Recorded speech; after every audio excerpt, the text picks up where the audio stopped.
Welcome back, deities, to a Smite 2 God Guide introducing Cernunnos, the Horned God. With me you all shall flourish and prosper. Cernunnos is a physical damage hybrid scaling ranged sharpshooter with high lockdown and high burst potential. Generally a carry in the dual lane, Cernunnos has some flex potential into the jungle or solo lane due to his aspect of strife.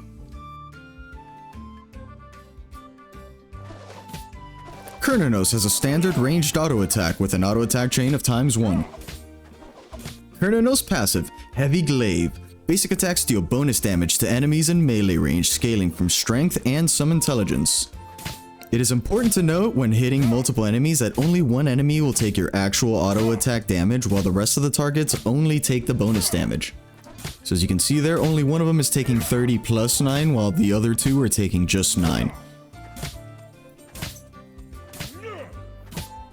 Cernunnos' first ability, Shifter of Seasons. Activating this ability will toggle between spring, summer, fall, or winter basic attack effects. The selected effect is always activated once the ability is unlocked.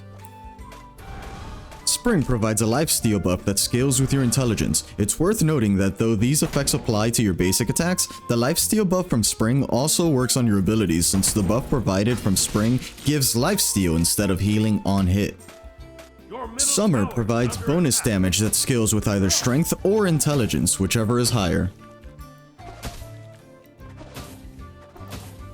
Fall provides a protection reduction buff to enemies hit by your basic attack that scales with your intelligence. Protection reduction means that instead of granting you penetration, it instead lowers the enemy's protections, which in turn means your entire team will benefit from this. Winter provides a slow to enemies hit by your basic attacks that scales with intelligence.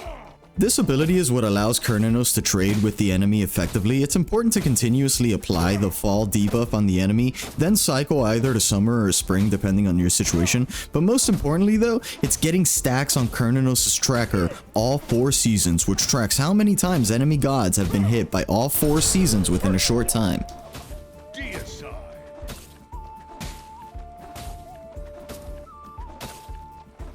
Cernunnos' second ability, Bramble Blast. Fire a bramble that explodes on hit or upon reaching max range, dealing damage in an area. The explosion leaves behind the bramble area that deals additional damage over time.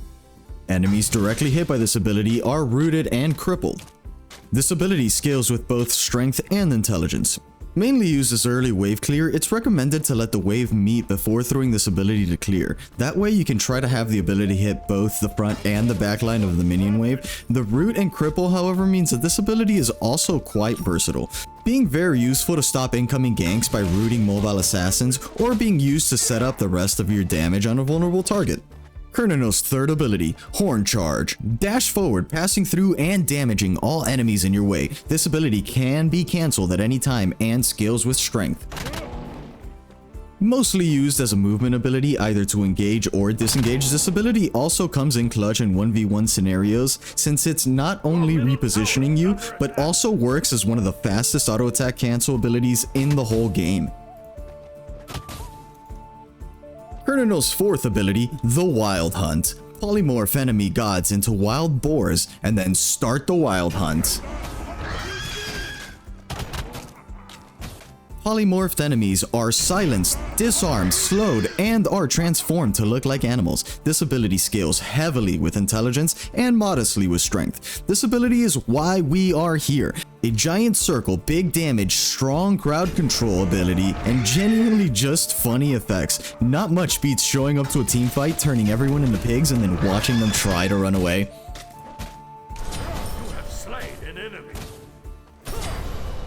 Moving on to our first build, it's going to be a high DPS carry build. We're going to start with Gilded Arrow.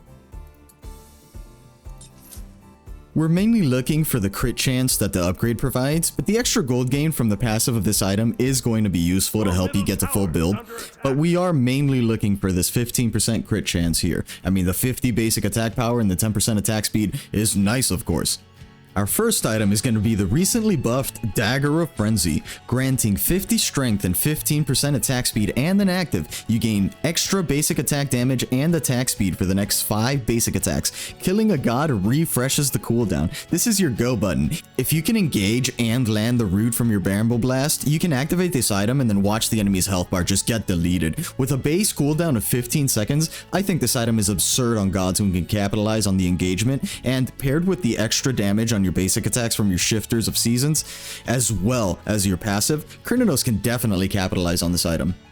Our second item is going to be the Executioner, granting 40 strength and 20% attack speed with a passive that grants you the piercing effect. This is going to be a DPS focused build, and so it's going to lack a lot of utility. Here, for example, we're going to trade off early sustain from a lifesteal item so that we can fit in penetration before we start building all of our crit items. Speaking of crit items, our third item is going to be Demon Blade, granting 35 strength, 20% attack speed, and 25% crit chance with a passive that grants extra attack speed whenever you land the crit. Our fourth item in the build is going to be Deathbringer, granting 55 strength and 30% crit chance, but more importantly, a passive that increases your crit strike damage by 25%. This is our last crit item in the build until we upgrade our starter item. Fifth item is going to be our only utility item in Lernian's Bow, granting 40 strength and 30% attack speed with a very unique active. Fire a poisonous arrow that pierces all enemies. This arrow deals 130% of your basic attack damage and reduces enemy healing by 40% for 4 seconds. Not only does this item have decent stats and a passive that deals damage while reducing the enemy's healing, the arrow can also critically strike and passes through walls and has a base cooldown of only 20 seconds. This item is gonna help bring your DPS even higher. Our final item is going to be Dominance, granting 50 strength and 15% attack speed with a passive. Your basic attacks deal bonus damage as if your target had 20% less protections. It's essentially a pseudo penetration item that's perfect for carries. As for our relic choice, it's very simple, and either we're going to get beads or we are going to get Aegis of Acceleration. Blink may seem like a tempting offer as it can be used as a get out of jail free card. However, it has the longest cooldown out of all of the active items, and Cernunnos is already somewhat mobile with his dash and his root, so I don't think it's needed. Just an example real fast of this build. I don't really think that much is going to get close to this build. Let me upgrade this item really fast. Alright, so I'm going to auto attack, and then as I auto attack, I'm going to pop both of my active items and then auto attack 3 more times, and look at this damage. 4,400 damage per second. I did 5,557 damage in 4 auto attacks, and of course the Lernian Bow snuck in there. That's going to be your high DPS build. Your abilities do not hit hard, and especially with the long cast time of your abilities, I don't recommend you use your abilities in like a, you know, carry trade. If you guys are auto attack trading, you probably just want to keep auto attacking and cycling your Shifter of Seasons. Because as soon as you use your 2, look at how long that took. You know, that was a good 1 to 2 auto attacks depending on the enemy's attack speed. So the only other ability you could use is your dash, as it is like I said before, it is the fastest auto attack reset in the game. There's not much reason to do it though when you have this much attack speed. When you have 2.5 attack speed, you're probably not going to be able to auto attack reset that fast to make it worth it. Your ult is still good as large crowd control, but again, it's not good if you are already in a trade to then use it. It just slows you down way too much. So you kind of want to use it based on other crowd control effects, or like if you come around the corner or something before the enemy sees you, you know, you could come around, pop it, and then start auto attacking. But you don't want to use it like directly in the enemy's face. So anyway, that is your high DPS build.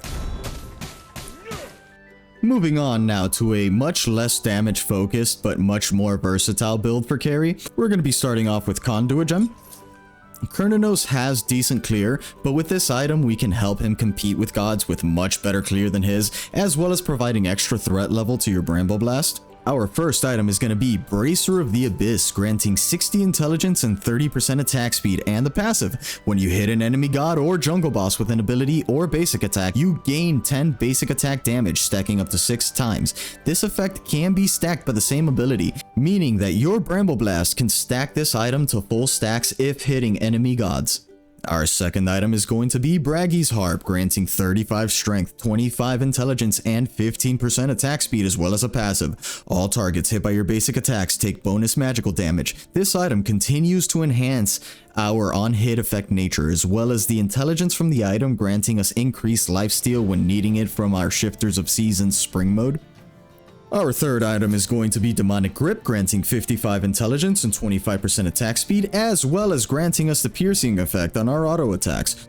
The piercing effect, of course, grants us 7.5% penetration for 4 seconds, stacking up to 4 times on basic attacks landing. Our fourth item for the build is going to be a personal favorite of mine in Typhon's Fang, granting 50 intelligence and a staggering 35% lifesteal. This item paired with the lifesteal from your spring mode is an insane amount of lifesteal. Most people will not be able to trade into you. They're gonna need like 80% anti-heal to be able to go into you. So it's, I just think it's so funny. It's not the most DPS item out there, but it is fun. Our fifth item here is reluctantly going to be Kinsblade, building into 30 strength and 25% attack speed. I'm assuming in the future we will get a magical version of this item, but for now, with a heavy attack speed build, this item is all but mandatory. A passive that grants your basic attacks bonus damage equal to a percentage of the enemy's max HP, increasing in intensity the more max HP the enemy has than you. There really is no other item that you could think of that synergizes more with a high attack speed build. Our final item of the build is going to be Obsidian Shard, which grants you 60 intelligence, and the Shattering effect, which grants you an additional 20% penetration. As for relics, I would once again only look at beads or Aegis for the exact same reasons that I gave in the crit build.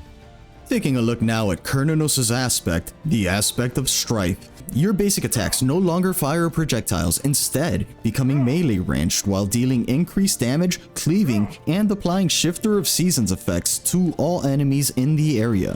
In addition, Horn Charge's cooldown is reduced when hitting an enemy god. So, unlike with Cernunnos' passive, basic attack damage is now applied to all enemies hit with your AoE auto attacks instead of just the damage from your passive. It's also worth knowing that the cooldown reduction to Horn Charge can be applied multiple times, and it only takes hitting 4 enemy gods a base cooldown to have Horn Charge's cooldown reset entirely. And if you could somehow continuously hit 4 enemies with Horn Charge, you could just continue using the ability until you run out of mana. At max level, hitting 3 enemies resets it to like 0.8 seconds, so it's definitely worth to be on the lookout for that when playing with this aspect to see if you can get as many of those resets as possible. That would be a lot of damage stacking up on the enemy, especially since with this aspect you'll probably be building strength more likely than not. Moving on to build ideas for the aspect, Jungle Cern is the less interesting choice for this aspect in my opinion. You could just build him like basically any junglers, so I would just build him as a strength assassin and focus on blowing people up with your autos and then, you know, using your Bramble Blast and your ult as utility while leaning into dashing into people's faces. You know, something like a Bumba's Cudgel and then into maybe a Transcendence. Pendulum Blade to help with your CC cooldowns, then you could build into the Crusher, and maybe in, where is it, there it is, Oathsworn Spear for some penetration. You could go Brawler's Ruin, because I'm sure that you're going to need some anti-heal, and then maybe like a Titan's Bane and to just round off the build. And I guess you could look into a Blink for jungle if you really don't need beads, but still, you don't have crowd control immunity in your build, so if you need crowd control immunity, you should build beads. But anyways, solo Cernunnos sounds like a pretty interesting idea. Let me reset this really fast.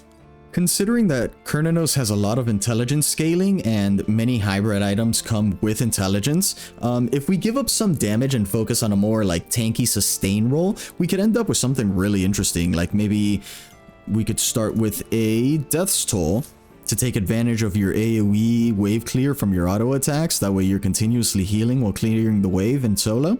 For our first item, we could build Berserker Shield for the protections, the health regeneration, and as well as the strongest attack speed and passive, granting extra protections and attack speed when under 60% HP. We could build Helm of Radiance to start stacking some intelligence for your lifesteal and your physical protections. You could then go into a Shogun's Afuda, wherever that is. There it is, a Shogun's Afuda, for some more magical protections and more attack speed. Then a Helm of Darkness. You know, you could get spicy with some Helm of Darkness plays. You could get more intelligence and protections, as well as a way to both engage and disengage. We could get a Shifter Shield to help round out our protections and giving us more intelligence when we're above, you know, a certain HP threshold. And then to finish, we could probably get an item that I've never built, I don't think. Where is it? Where is it? There it is, in Wish Granting Pearl. Look at that juicy item. 120 intelligence, 500 max health, and 250 max mana. And look at that. With that build, we end up at... we can't upgrade that. Hold on, let me get level 20. Okay. And then we can upgrade that. And look at that, we have 285 intelligence, 1.89 attack speed, 160 of each protections. What's our max HP at? 3k HP? I mean, that's not bad. Plus all the lifesteal that you probably get from your one. Let's see, let's go hit this tower. Let's see what happens. If you don't know, for some reason, lifesteal works on towers. Look at that. That's pretty good. I mean, that's pretty good, man.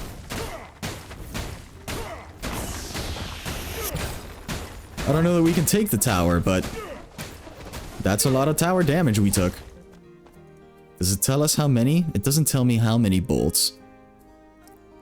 But we took 4,000 damage. We took 4,000 damage while healing the whole time. You know, it's probably not the best build, but it sure looks like fun, and you can bet your ass that this is what I'm going to be trying to force in my games. An honorable mention is that I would love to have included like a Typhon's Fang, because it is one of my favorite items in the game. I just love the stat sticks. But I never build Wish Granting Pearl, and this seemed like the perfect opportunity. And, you know, you might be saying in this build, well, you don't have any penetration in the build. But to that, I would say that I have 25% penetration on my one right there from my fall, the fall stance. I also don't have lifesteal built into the build, but it's built into the kit, you know? Shifter of Seasons is an extremely important ability for Cernunnos' kit. In most builds, and learning to manage the different modes is crucial to making wacky builds possible with Cernunnos. But anyways, that concludes my god guide for Cernunnos, the Horned God. Be sure to leave a like if you like the guide. Leave a comment with a build you like to build on Cernunnos or anything I may have missed. Subscribe for more guides coming in the future. I've been your host, Thisia, and I hope to see you all on the battleground of the gods. Nature has much to give. But if you take too much, you will lose everything. You are my friend. I don't hear you.